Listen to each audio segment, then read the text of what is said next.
Voltamos, gente, com mais um convidado. Dessa vez a gente exagerou na boa companhia. Nós não podíamos estar com uma presença mais VIP nesse congresso. Nós temos aqui ninguém menos que Paulo Sardinha, o nosso presidente da ABRH Nacional, conversando hoje comigo e com a Suzy, no segundo dia do 18º Congresso de Gente e Gestão. Vamos aproveitar para saber a opinião do Paulo sobre o que ele já viu até agora, o que ele está achando do Congresso e dessa emoção do primeiro dia do Congresso. Tudo bom? Tudo bem, tudo bom. Seja bem-vindo. Obrigado. Sempre um prazer estar aqui. Como eu comentei, é um ciclo de bons congressos que teve a fortuna de ser encerrado aqui em Belém do Pará. A gente pode observar algumas coisas acontecendo na região norte, né? Sim. Quer dizer, Manaus, Rondônia e aqui, e que são mensagens e conteúdos muito específicos. Que aí, repetindo também o que eu falei no início, eu tenho realmente muita pena quando eu converso com pessoas que não conhecem o Norte, né? Porque se não conhecem o Norte, não conhecem o Brasil na sua totalidade. Isso é muito sincero, realmente, porque o Brasil é muito grande, né?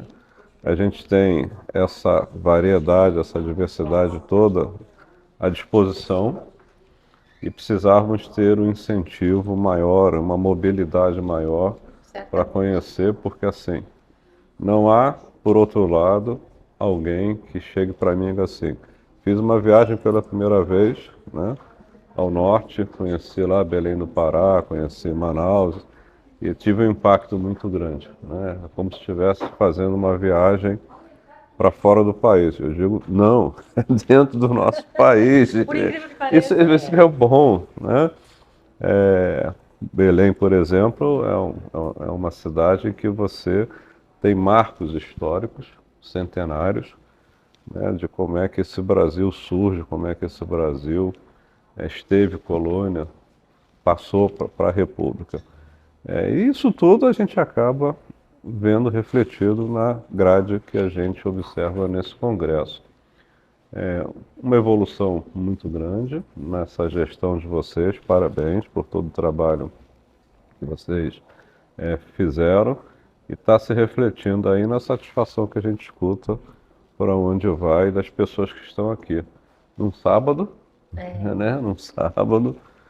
Ontem, sexta-feira, foi até a tarde e as pessoas não saíram, ficaram até o final. E já no sábado de manhã, hoje pela manhã, todo mundo aí presente. Então, parabéns, dá gosto, né? Dá gosto e só vou encerrar que assim, é um depoimento bem sincero realmente. E para mim, como presidente da BRH Brasil, me causa uma satisfação muito grande ver seccionais com essa capacidade de mobilizar e de realização tão impactante dentro do nosso sistema. A gente vê que o RH tá interessado, né? A gente chama, a BRH está conseguindo, de fato, trazer os profissionais, entender o que esse pessoal quer ouvir, quer conhecer e trazê-los para vir nos ouvir os palestrantes que estão aqui, tanto os locais quanto os nacionais, né? Uhum. O que você achou dessa escolha de temas desse congresso? Não, foi muito bom. Assim, dando um passo atrás, eu costumo dizer que esse período não muito distante da crise que nós vivemos fez com que a gente saísse com um pacote de crueldade, né? Todos nós tivemos histórias muito cruéis e pesadas. Mas, por outro lado, a gente teve alguns aprendizados, né? E esses aprendizados precisam ser guardados, eles não podem ser esquecidos. E o protagonista de fazer com que esses aprendizados não se percam é o mesmo protagonista que liderou durante a crise, que somos nós de RH. Sim. Naquele momento, de uma forma não planejada, a gente teve que meio que se virar como podia, cada um à sua maneira, até porque as dificuldades eram muito segmentadas. Hoje não. Tudo hoje, novo, né? Tudo novo. Completamente E não planejado, e não estruturado, e um desafio forte.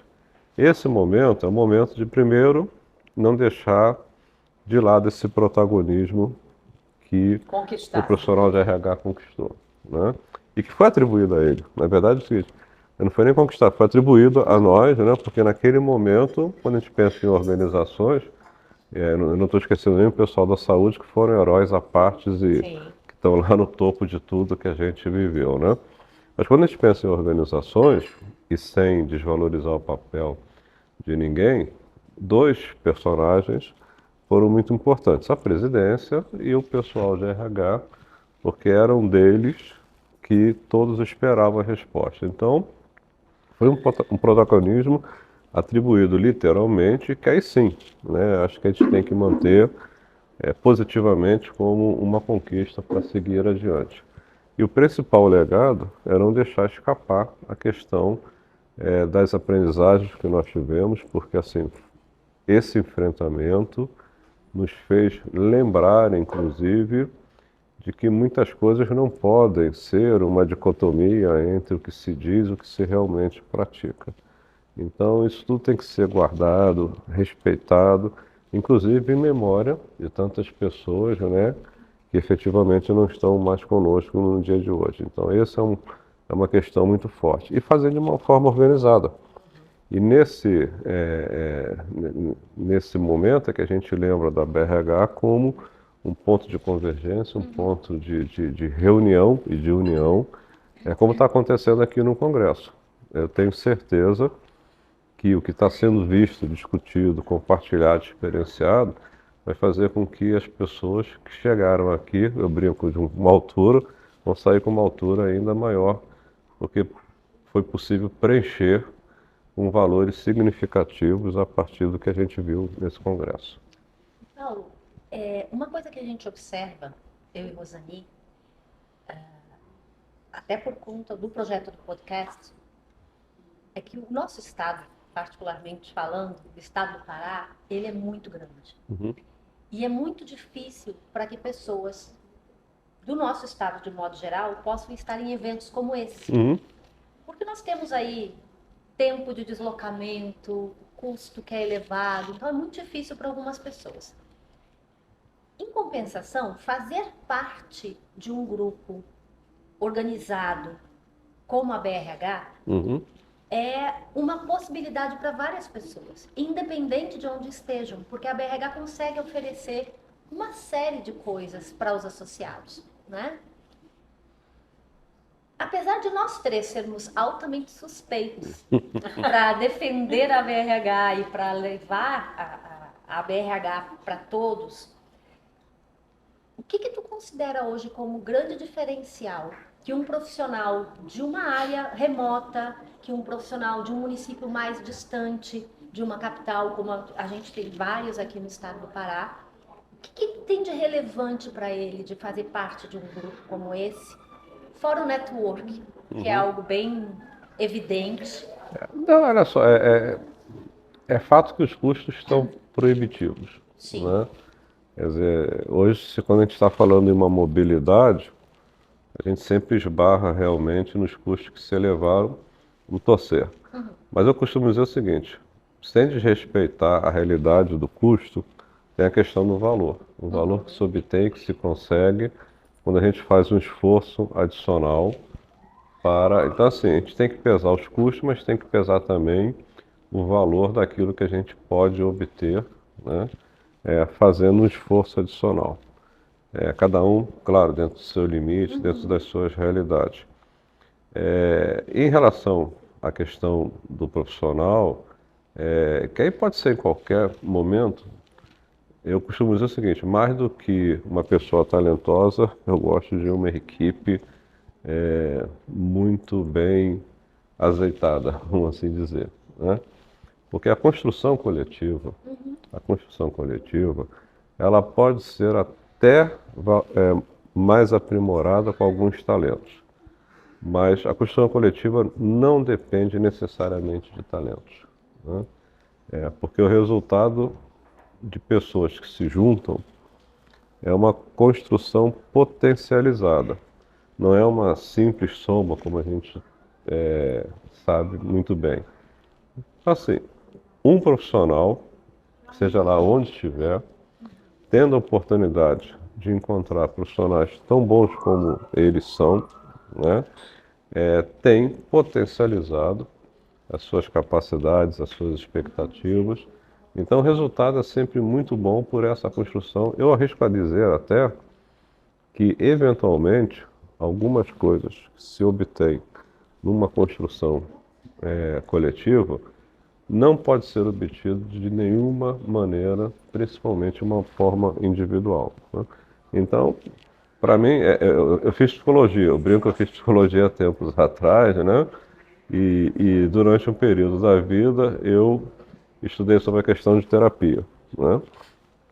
E muitas pessoas optam pela terapia individual, ok? Isso é absolutamente natural. Mas eu percebi algumas pessoas que na terapia individual, quando elas iam para a terapia em grupo, as conquistas que elas tinham eram muito maiores, né? Isso me levou até a fazer depois uma formação em dinâmica de grupo. Olha que legal. Né? Eu sou apaixonado pelo coletivo, pelo grupo. Inclusive no trato das divergências. A gente cresce muito quando a gente trata de forma respeitosa as divergências. Então, assim, acho importante o talento, gosto de pessoas talentosas, mas eu valorizo muito mais a união, porque, inclusive, quando você está no coletivo, você não tem uma pessoa ou duas pessoas, você tem todo o grupo ali produzindo e tendo conquistas que são naturalmente distribuídas entre eles. Bacana, Né? muito bacana. Muito bacana. E, Paulo, assim, a gente acabou de conversar sobre o passado recente, essas conquistas de posição do RH através desse cenário todo que a gente viveu. Conta pra gente qual que é a tua percepção do futuro para o RH. O que você enxerga que vem por aí pra gente? Quais são os nossos desafios, os principais focos, né? O que vai ser do RH daqui adiante? Bom, eu consultei algumas bolas de cristal. Não, mas olha, Compartilha o que tu consultaste, então. Por dessas favor. bolas. eu vou dizer assim, eu tenho o privilégio de andar não só pelo Brasil, mas também por alguns outros países fora do Brasil e conversar. Primeiro dizer o seguinte, nós, profissionais de RH do Brasil, temos uma excelência muito grande. Tá? Somos respeitados onde a gente vai. Acabei de voltar do Congresso em Portugal, mas que reuniu 51 países, né? Não só da Europa, mas também de outros continentes. E o que nós assistimos lá mostra que, em primeiro lugar, o Brasil tem uma excelência quando a gente fala de profissionais de RH. Então, isso Bom é saber. motivo de orgulho, para a gente. O que eu reafirmei para mim lá, nessas conversas, é que tem uma pirâmide aí que tem que ser invertida. Geralmente, quando a gente pensa em RH, a gente está pensando numa organização que define uma série de questões de valores, de cultura, direcionamentos, e aquilo vem sendo cascateado para baixo. É uma maneira de fazer, Sim. né? Só que durante a pandemia, a gente viu que as necessidades de cada um são realmente muito específicas. E aí a gente tem que mudar. A gente talvez tenha que pensar no RH que a gente faça mais adiante, não a partir de regras gerais, vamos chamar assim, não a partir de direcionamentos gerais, mas a partir de cada indivíduo. E isso não é simples. Sendo Isso cada é vez mais específico da individualidade. mais específico, porque e aí reside um desafio muito grande mesmo, porque você pensar numa organização, vamos pensar assim, vamos escrever as políticas de recursos humanos. Então você define as políticas de recursos humanos, define o que você espera como cultura de uma empresa, os valores que têm que ser observados, o modelo de gestão, e todo mundo olha para ali e diz o seguinte, eu tenho que me adaptar, né? Isso é eficiente, é produtivo, né? As organizações estão aí mostrando sucesso, né? Mas acho que deixa de fora as características, as percepções, as necessidades muito particulares de cada indivíduo, que precisam vir agora para para dentro desse contexto. Essa virada é uma virada assim que vai exigir muito do profissional de RH. Eu vou dar um exemplo. Eu estava uma vez fora do Brasil, num restaurante, e a pessoa que me acompanhava dizia assim: olha só como é que os funcionários desse restaurante aqui trabalham felizes. Eu sou meio, assim, trabalhar feliz, você tem que gostar muito do que você faz, Com certeza. né? Eu até acredito que você, através do trabalho, consegue muitas felicidades, mas a gente tem que ser um pouco assim, cauteloso. Mas eu olhei para as pessoas lá e vi que elas realmente estavam trabalhando de maneira feliz. Eu chamei uma das pessoas que estava atendendo e falei: olha, ele está dizendo aqui que vocês aqui trabalham, né? De uma maneira feliz, etc e tal. E é verdade? Ele, sim, é verdade. E a que você atribui a isso? E a pessoa não pensou duas vezes, assim, porque aqui me respeitam como eu sou. Olha só. O que eu quero dizer com isso? Quando você faz políticas, por melhor que elas sejam, quando você define uma cultura, por melhor que ela seja, você está falando sempre de uma maneira global, de uma maneira mais genérica. Quando você pensa que você tem que ir a cada um e ela diz assim: aqui eu sou respeitada, porque você está atendendo individualmente os anseios que essas pessoas têm. E aí você bota pessoa ao lado de pessoa e inverte a pirâmide. Só que é um trabalho muito grande, porque também você tem que olhar individualmente o que cada um precisa, tem que entender o que é possível ou não, e tem que organizar isso novamente em forma de sinergia e de equipe, né?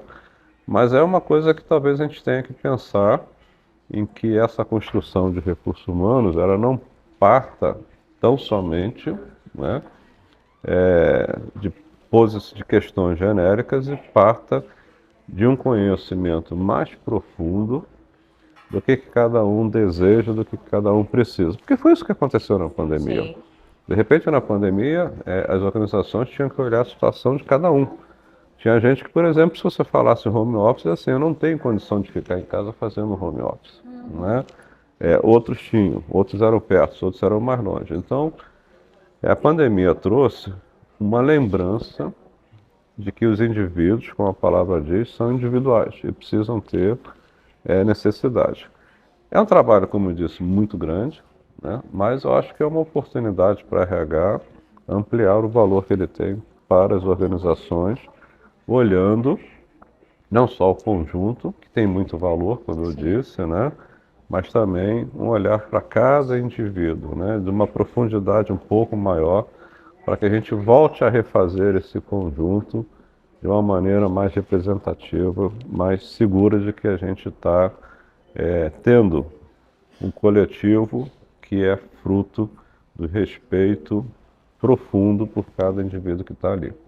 Legal, super importante isso. A gente tem falado bastante desse resgate do humano, né? A gente parece que às vezes dá a impressão de que a gente se perdeu em algum lugar, em algum momento nisso. Nos perdemos mesmo. Eu acho que a pandemia pegou a gente desprevenido, porque inclusive a gente estava deixando de dar atenção a uma série de coisas que ali fomos lembrados, né? Que precisávamos dar atenção. E eu acho que, como tu falaste ainda há pouco, se nós aproveitarmos isso como um grande aprendizado, muita coisa ainda virá desse momento que foi tão impactante, né? Mas muito bacana. E se as pessoas quiserem te acompanhar, Paulo? Como é que te encontram em rede social? Como é que te encontram por aí para acompanhar a tua trajetória? Olha, consegue me acompanhar via BRH Brasil. A BRH Brasil? Nesse ponto que assim, eu prefiro mais do que valorizar a minha rede social, né? Mostrar o trabalho que é feito lá através do que a gente vê nas redes sociais da BRH Brasil, que reúne inclusive o que é feito nesse trabalho das seccionais, né? Então, assim, através do site da BRH Brasil, das redes, do Instagram, tudo isso, né? É possível ver não só a mim, mas também um grupo muito grande de pessoas que está junto nessa caminhada, fazendo o que a BRH Brasil é hoje. Será que ele valoriza o coletivo? De novo, coletivo. Que bom. Paulo, muito obrigada. Obrigado a por esse vocês. papo. Sim. Isso. É uma honra te ter aqui com a gente no podcast. E a gente vai para a próxima entrevista daqui a pouquinho mais. Vocês vão ter a oportunidade de conhecer mais opiniões e pensamentos bastante interessantes e que influenciam fortemente a nossa área. Até mais. Tchau, gente. Obrigada, Paulo. Obrigado a vocês. Tchau, tchau.